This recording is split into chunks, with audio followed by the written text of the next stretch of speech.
This lesson is going to provide a quick overview of the difference between making an XHR request and fetch. And the endpoint that we're going to be connecting to is randomuser.me/API and then question mark results equal and then how many results you want to return back. So we're just going to go with 10 results. So let's go ahead and open up the editor. And I've just got a file called test. Create a new file called ajax.html. And then this can just be a blank HTML page that will connect to the JavaScript file where we're going to be making our Ajax request. So within head, and then just give it a title. And I'll just call that Ajax. And we're not going to do any styling. We're just going to have a simple file here. Add in a couple buttons.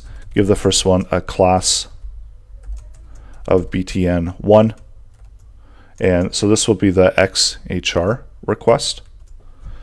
And the second button, give it a label of fetch request and a class of button2. So this will just be using JavaScript fetch.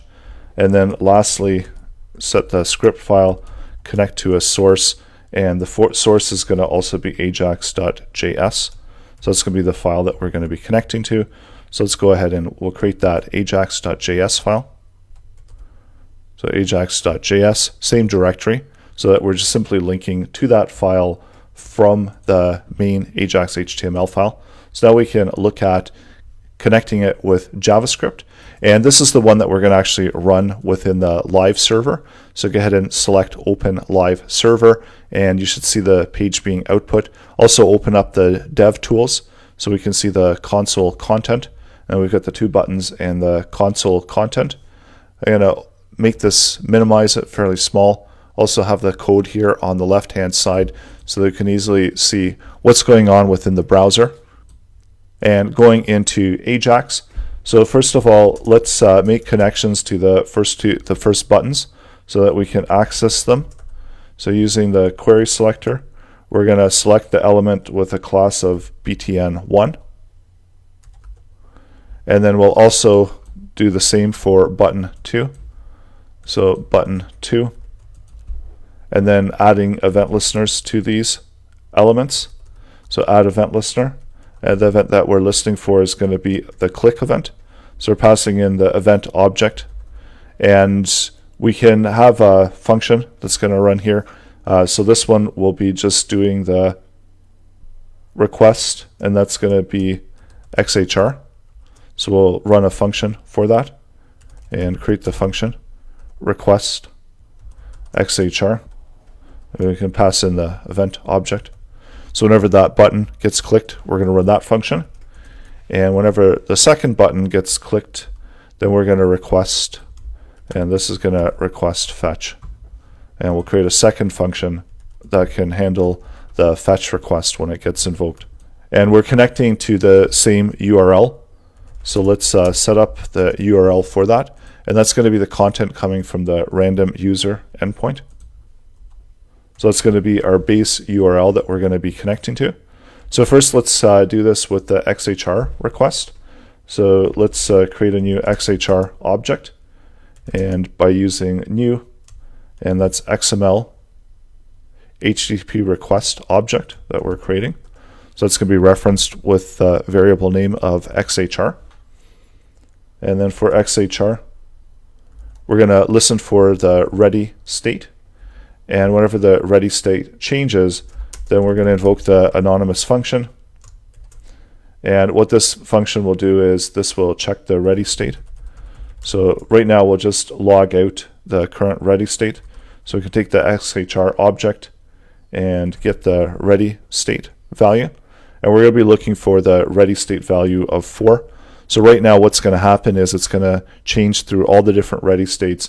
And then once we meet and hit ready state 4, then we know that we've got a successful connection and that we're able to retrieve back the information. So let's also open the object, and we're using the get method, and the URL is going to be the base URL that we've got for the random user. So using that in order to retrieve back that object information. And then lastly, in order to initiate it, we do have to send and use the send function in order to initiate it. So refresh the page, click the XHR, and we've got all of the ready states. So at this point, when we're hitting ready state 4, then that's where we know that we've actually got access to the data. So it's been complete and we've hit all of the ready states. So we're checking to see if it's ready state 4. And we can also, just to ensure that we do have a status value of 200, that means that we also have a successful connection to the server. So once we meet these criteria, then we're ready to interact with the data, and the data is coming back as response text. So for now, what we can do is we'll take the XHR object and get the response text, and we'll output that into the console. So this is going to be returned back within a string format. So we've got this whole long string format that's coming here, and what we want to do is we want to parse it into a usable object. So let's take one more step and set it as a variable called data. And using the JSON method, we're going to parse the response text as data, and then we can use that as needed within our application. And the results array the results are actually contained within an array format. So that's going to be contained within data results. So let's try that one more time. So now we've got an array, and if we want to loop through the array, so the data results, we can use for each, because this is going to be an array, pull out the element, and we can console log out each one of the elements that are within the results array. So that returns back them all as objects, and then we can also use that and output it to the page. So let's create one more area here.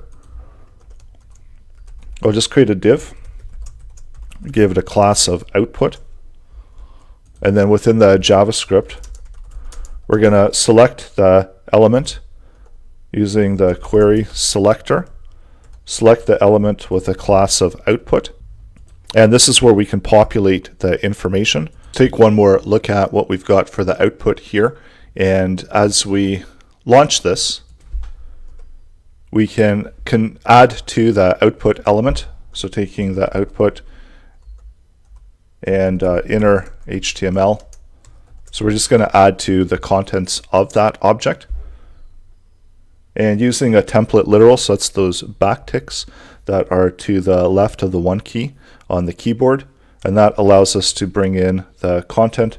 So if we want to bring in the element, and let's double check what the path is going to be. So we're in results. We want to take the user information. So that's going to be contained within name object. And we've got the first and last. So looking at element, and then name, and then first. And actually what I'm going to do is I'm going to shorten this. So we're going to just take the person, so just call it PS, and that will be the element name. So using that same object path, we're selecting it, so that just shortens our path to get to the name. So we can do first, and we don't have to type in element name. We can just simply type in that value. And then also let's do one for last. And we can also do one for the title as well. And then add to the end, and we can get rid of the console message. So let's see what that looks like. So now whenever we click the button, we're appending to the list. So we're continuously adding to the list the new items that have come in through that list. So once again, this is coming from the web application, from this web URL. So we can also use fetch in order to request data from the endpoint. And fetch is a newer format for JavaScript. It's promise-based. So you're going to see more and more of fetch being used. And the syntax is a whole lot simpler. It's got some built-in methods that you can make use of, especially when you're connecting to a JSON data endpoint. So let's set up the fetch request. And the fetch by default will use the get method. So same idea here, but by default it's using the get method. So we don't have to include any further methods or any other parameters. If we are using the post, then we can add in headers, and there's a bunch of parameters that we can use with fetch. So once it makes a connection to the URL, then it's going to move on to the next part of the promise, and that's going to be where it's returning back the response data. And depending on how this data is coming back, it can be a number of different formats. So this is going to come back within a JSON format. So that's the response object, and I'm going to use the arrow functions.